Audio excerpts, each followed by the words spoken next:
अस्सलाम वालेकुम जी, कैसे हैं आप सब लोग। उम्मीद करती हूँ कि आप खैरियत से होंगे। देखो ना जी, लोग कहते हैं कि पढ़िया लिखिया कुड़ियां नूं कुछ नहीं आता।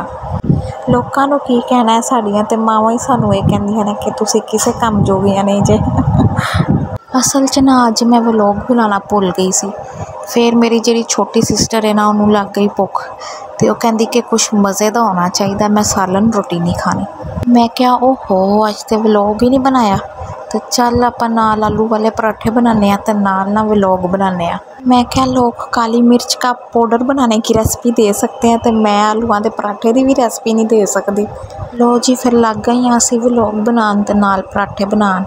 तो मेरी भैन एडी तेज़ है ना, कोई आके अम्मी नूं कहंदी है, इसने ना अपना व्लॉग बनाने के लिए मेरे लिए पराठे बनाए हैं, वरना तो इसने नहीं मुझे बना के देने थे। फिर मैं क्या नहीं नहीं, तेरे वास्ते ही बनाए ने व्लॉग, तो एवें बन गया। पहले ना मैं 2 पेड़े छोटे छोटे लैके रोटियां बनाती सी, तो वो एक रोटी लम्मी हो जानी तो एक छोटी हो जानी, तो वो बनती नहीं सी सही तरह होंदी। हुण मैं की करनी है कि मैं एक पेड़े नूं लैके ना दरम्यान चो छुरी नाल 2 पीस कर लैनी आ, फिर वो बड़ी अच्छी ना रोटी बैलेंस हो जाती है।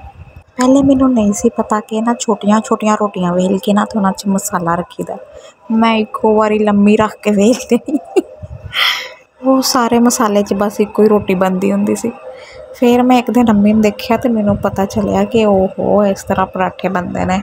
यह बन गया जी तोप का गोला छोटा जिहा। हुण इहनूं वेलने आ, ते हुण इहनूं वेलने आ। ए वेखो, अल्लाह वालों ही ना अज मेरी रोटी गोल बन गई है, तो मेरी इज्जत रह गई है। बनाया तो मैं पराठा सी, पर रोटी तरह फुल गया। चलो खैर, लो जी साडा परौंठा तैयार हो गया। लो जी, तो तुसी हजे भी ना सबसक्राइब करो, तो फिर दसो हुण मैं होर की करा। दसो फिर जी अज किवें दा लग्गिया अज दा व्लॉग तुहानूं मेरा।